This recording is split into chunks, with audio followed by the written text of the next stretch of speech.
আসসালামু আলাইকুম রহমতুল্লাহি ওয়া বারাকাতুহু। প্রিয় শিক্ষার্থী, আশা করি তোমরা সবাই ভালো আছো, সুস্থ আছো। আলহামদুলিল্লাহ, আমি আল্লাহর অশেষ কৃপায় ভালো আছি।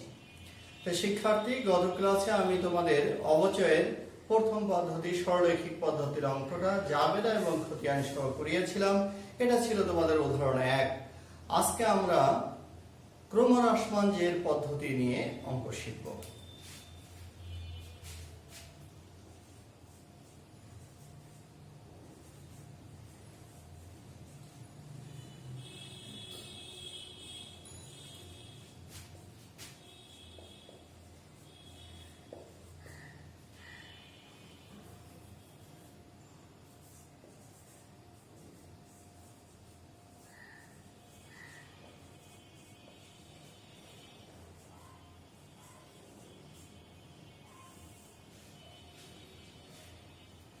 ক্রমহ্রাসমান জের পদ্ধতি। ক্রমহ্রাসমান জের পদ্ধতি কাকে বলে?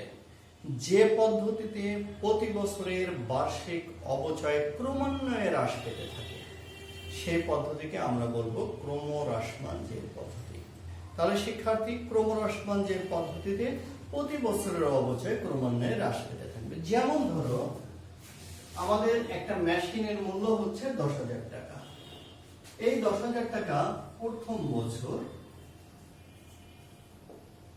বছর ধরে নাও এর উপর 10% কাটবো।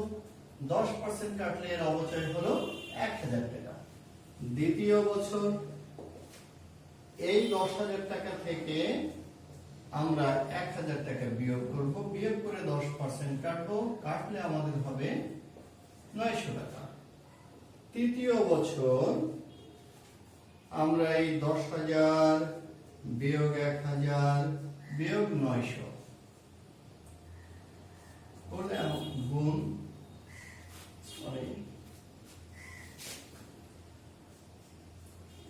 গুণ 10% করলে 810 টাকা।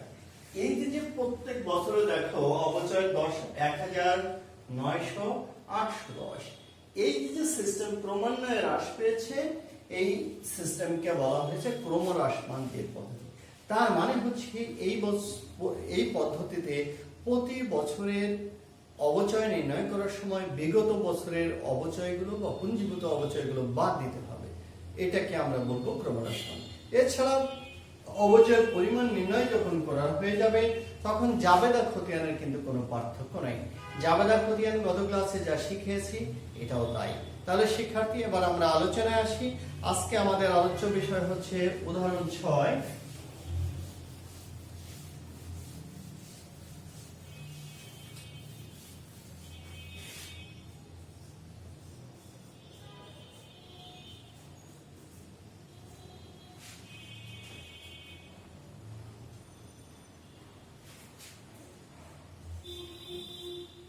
উদাহরণ 6 পৃষ্ঠা 938।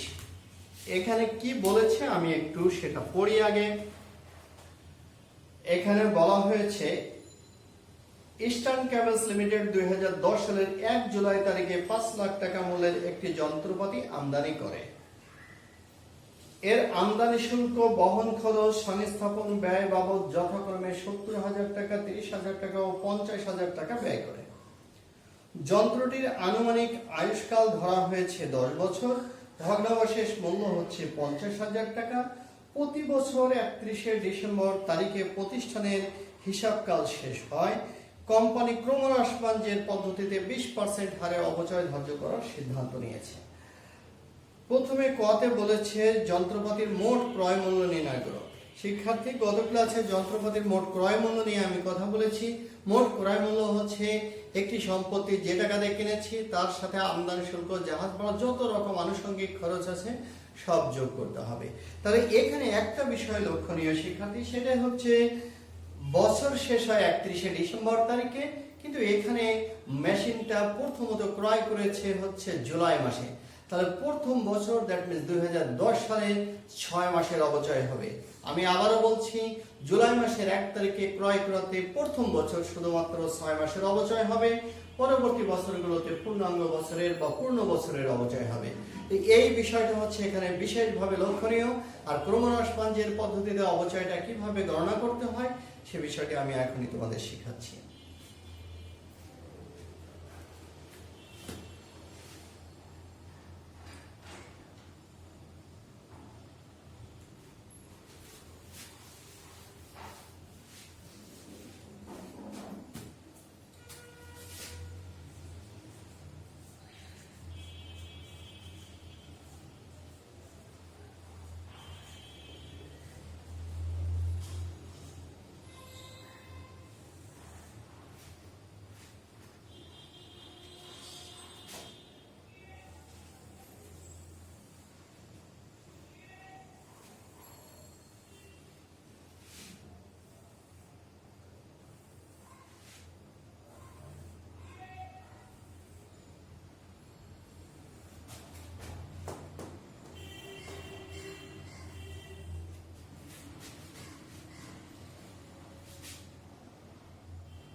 আচ্ছা, আমাদের ছকটা হয়ে গেল প্রিয় শিক্ষার্থী। আমরা 5টি কলাম করলাম। বই পুস্তকে দেখবে 6টি কলাম আছে।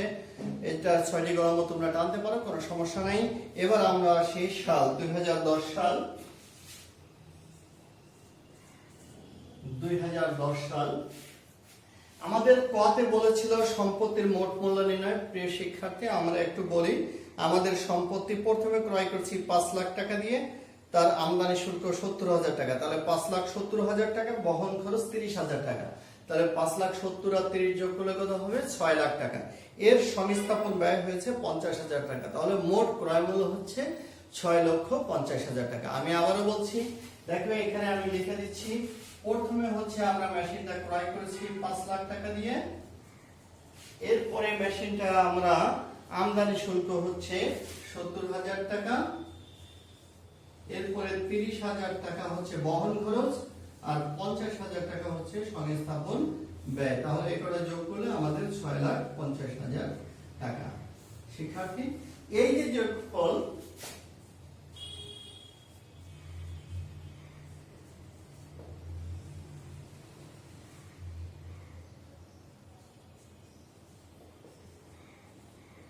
মেশিনের মোট ক্রয় মূল্য আমরা নির্ণয় করলাম। তাহলে আশা করি এটা তোমরা বুঝতে পারছো।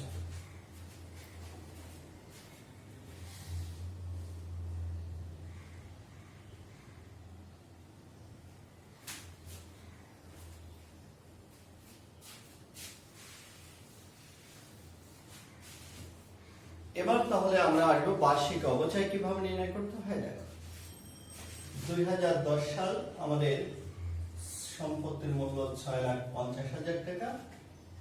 এখানে অবচয়ের হার 20%।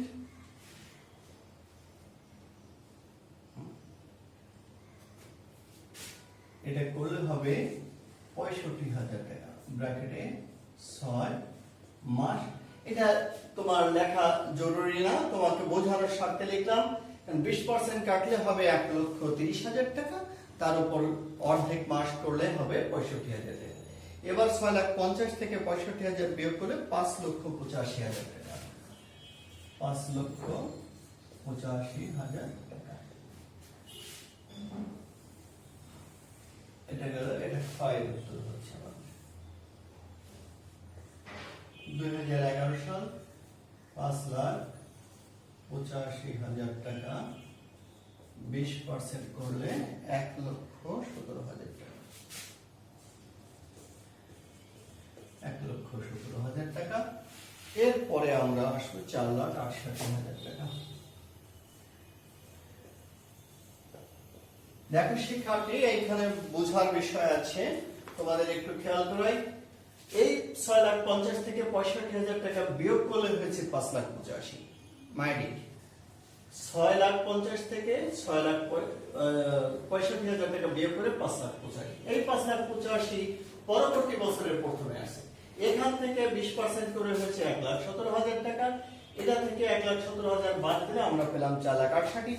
এই 4,68,000 আবার পরবর্তী বছরের প্রথমে চলে যাবে।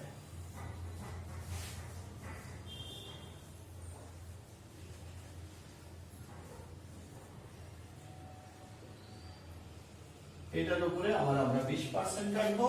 এটার উপরে 20% কাটাতে আমাদের কত আসছে? 93,600 টাকা।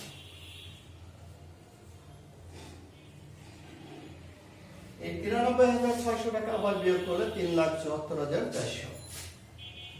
3,74,400। এই যে সিস্টেমে তোমাদের শিখলাম শিক্ষার্থী, এটাই হচ্ছে ক্রমহ্রাসমান জের পদ্ধতিতে অবচয় নির্ণয় করার পদ্ধতি। তাহলে এই ছকটা আশা করি তোমরা বুঝতে পারছো। এরপরও আমি তোমাদের আরো একবার ব্যাখ্যা দিচ্ছি। আমরা প্রথমে সম্পত্তির উপর পার্সেন্টেজ করে অবচয় ধার্য করব। এই অবচয়টা সম্পত্তির বছরের শুরুতে যে মূল্য ছিল সেখান থেকে অবচয়টা বাদ দিলে বছরের শেষে বই মূল্য পাবো। তার মানে সম্পত্তির ক্রয় মূল্য থেকে অবচয় বাদ দিলে যেটা পাওয়া যায় ওইটাকে আমরা বলি বই মূল্য। এই বই মূল্যটা পরবর্তী বছরের প্রথমে চলে আসবে, আবার পার্সেন্টেজ করব, অবচয় নির্ণয় হবে, আবার এই শুরুর মূল্য থেকে অবচয় বাদ দিলে যেটা থাকবে সেটা বছরের শেষে বই মূল্য। এইটা আবার পরবর্তী বছরের প্রথমে চলে আসবে, সেখান থেকে অবচয় বাদ দেবে, অবচয় বাদ দিলে যেটা থাকবে এটা বছরের শেষে বই মূল্য। এখন এই 3টে সালের অবচয় আমাদের নির্ণয় হয়ে গেল শিক্ষার্থী। এরপরে আমাদের গতে কি বলছে? 3 বছরের অবচয় হিসাব এবং পুঞ্জীভূত অবচয় হিসাব তৈরি করো। তাহলে আমরা খতিয়ান করব অবচয় হিসাব এবং পুঞ্জীভূত অবচয়।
শিক্ষার্থী, এবার আমরা অবচয় হিসাব করব। তোমাদের আমরা গত ক্লাসে শিখিয়েছিলাম অবচয়ের মৌলিক জাবেদা হচ্ছে 2টি: অবচয় হিসাব ডেবিট, পুঞ্জীভূত অবচয় হিসাব ক্রেডিট, আয় সারাংশ হিসাব ডেবিট, অবচয় হিসাব ক্রেডিট।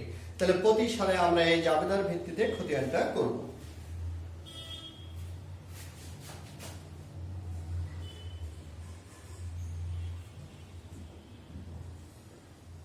অবচয় ডেবিট, পুঞ্জীভূত অবচয় হিসাব ক্রেডিট, পুঞ্জীভূত অবচয় হিসাব ক্রেডিট। টাকা বসবে ডেবিটে 65,000 টাকা আমাদের হয়েছিল প্রথম বছরে, এখানেও 65,000 টাকা আমরা লিখলাম। এরপরে ডিসেম্বর 31 আমরা লিখব আয় সারাংশ হিসাব।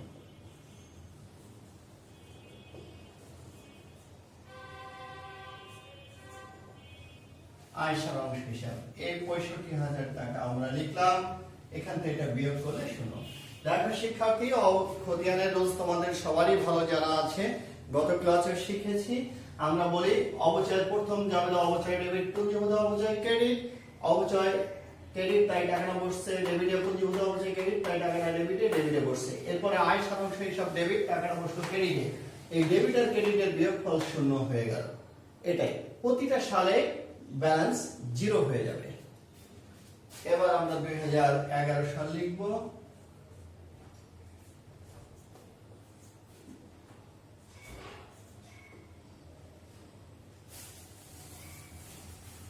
পুঞ্জীভূত অবচয় হিসাব, আয় সারাংশ হিসাব।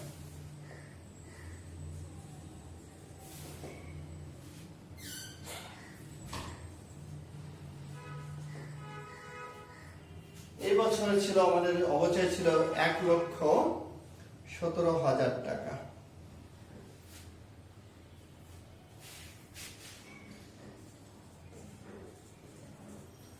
এখানে লিখলাম 1,17,000 টাকা।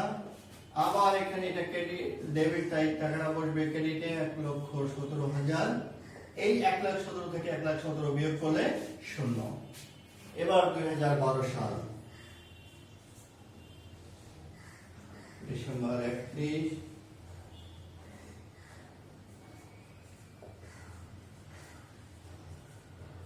পুঞ্জীভূত অবচয় হিসাব, এখানে আয় সারাংশ হিসাব।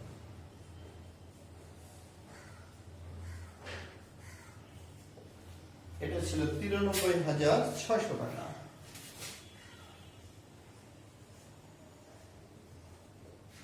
এখানেও আমরা লিখলাম 93,600 টাকা। এখানে লিখলাম 93,600 টাকা। এখানে ড্যাশ। তাহলে শিক্ষার্থী দেখেন একই রুলসে একটা সাল বুঝলে সবগুলো সাল তুমি বুঝতে পারবে আশা করি। প্রত্যেকটা সালের একই রুলস, আর এই অঙ্কটা সব বছরই থাকে। তোমরা ভালো করে শেখো। দুটো পদ্ধতি আমি শেখাচ্ছি, আরো শেখাবো ইনশাআল্লাহ। তোমরা মনোযোগী হও।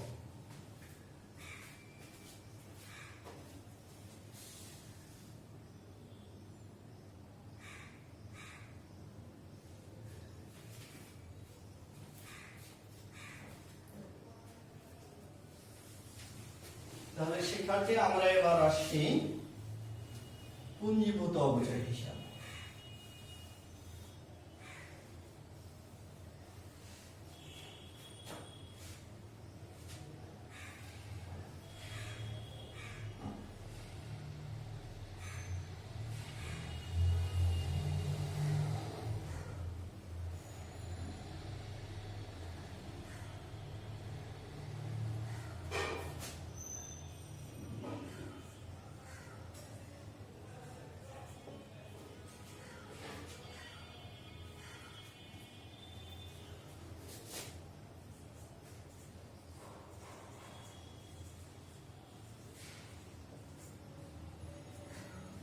শিক্ষার্থী আমরা লিখলাম পুঞ্জীভূত অবচয় হিসাব।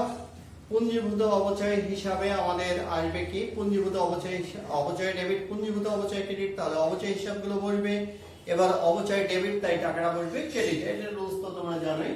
তাহলে আমরা এখানে টাকাটা লিখলাম ক্রেডিটে 65,000 টাকা, এখানেও লিখলাম 65,000 টাকা। এরপরে এখানে লিখলাম 1,17,000 টাকা। এবার 1,17,000 টাকা 65,000 টাকার সাথে যোগ করতে হবে। শিক্ষার্থী যোগ করো, আমি ক্যালকুলেটরটা নিই।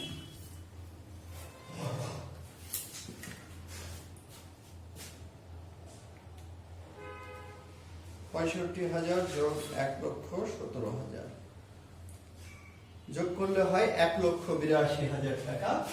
আমরা এখানে লিখলাম 1,82,000 টাকা। এরপরে এখানে আসবে 93,600 টাকা। এই 1,82,000 সাথে 93,600 যোগ করো,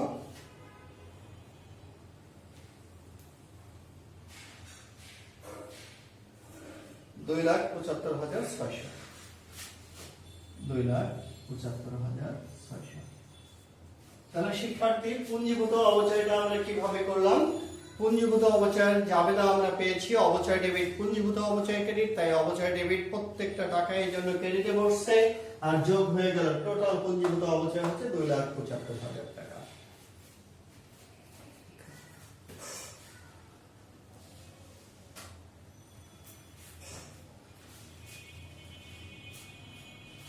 তাহলে শিক্ষার্থী, আশা করি তোমরা অঙ্কটা বুঝতে পারছো। আমরা দুটো পদ্ধতি শেষ করলাম, সরলরৈখিক পদ্ধতি এবং ক্রমহ্রাসমান যে পদ্ধতি। এখন এই দুই পদ্ধতির অঙ্কগুলো তোমরা অবশ্যই প্র্যাকটিস করবে এবং আমার ক্লাসটা বারবার রিভিউ করে করে দেখবে। আশা করি তোমরা উপকৃত হবে। নেক্সট ক্লাসে আমরা আরো একটা এই ক্রমহ্রাসমান যে পদ্ধতির আরেকটা নিয়ম আছে, যখন পার্সেন্টেজ দেওয়া থাকবে না তখন কিভাবে নির্ণয় করতে হয় আমরা সেটা চেষ্টা করব। তো ভালো থাকো শিক্ষার্থী, সুস্থ থাকো। আল্লাহ হাফেজ।